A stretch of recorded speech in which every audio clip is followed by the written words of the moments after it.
Hello. Let us talk about David Goggins.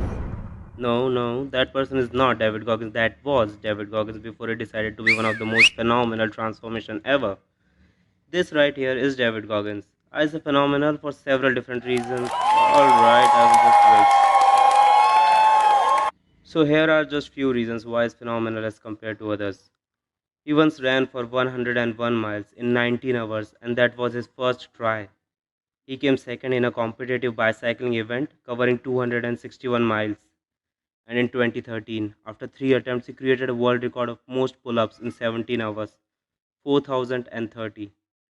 Comparing all that to what I can do, I just want to loathe myself. Anyways, apart from being a triathlete, ultramarathon runner, and world record holder, his one of the best achievements is that he is the only US Armed Force members to ever complete the training of Army Ranger, Air Force Tactical Air Controller, and to become a fully fledged Navy SEAL.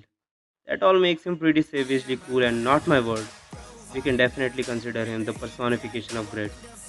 I say that not only because he did all that, but rather the conditions he was facing while doing all these. He was over 300 pounds, had a congenital heart disease, and broke his bones. But he still kept running. Now, compare that to what we will do if we ever face such adversity. Now, if all of that does not give him enough credibility, I don't know what will. So he decided to write a gem of a book named Can't Hurt Me, and literally you cannot hurt him. In this book, he had mentioned three methods that anyone can easily start implementing, and that is what we are going to learn today. The three methods are named as closing your brain, the 40% rule, and the cookie jar method. So, starting with the brain, if you have ever been to gym and lifted weights without wraps, you might have noticed these hardened structures. These are clauses.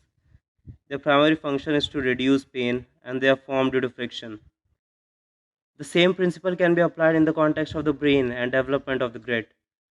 What it means is when you decided to go against your desire of comfort again and again and challenge yourself on a loop both mentally and physically, your brain starts to develop a clause, thus decreasing your fear of discomfort and in process increasing your tolerance to pain, which both of them are clearly a good thing. Now this means you need to do things that you disapprove of naturally, such as doing dishes, arranging your bed, or cot in this case, waking up early, meditation, and then slowly increase the level of your tasks, such as lifting heavy weights, and of course, studying should not be avoided. Anyways, when you do such things again and again, expose you expose your brain to different level of pain and hence end up increasing the tolerance and grit. Here is something you need to remember as well.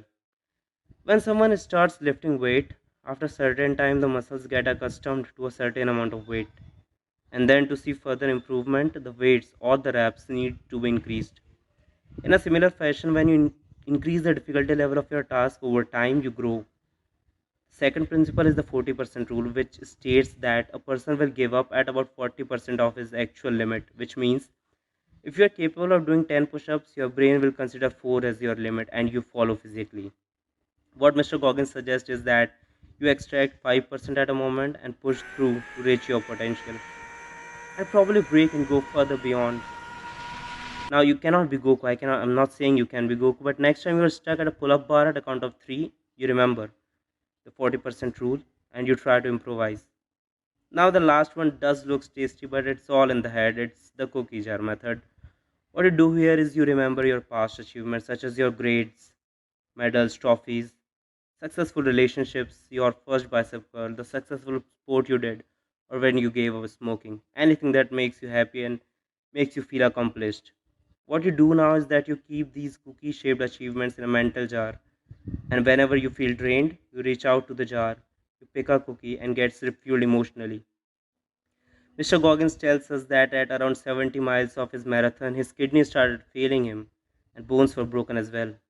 That's when he used his cookies and was able to stimulate his sympathetic nervous system and refuel himself with adrenaline, giving him the energy he needed.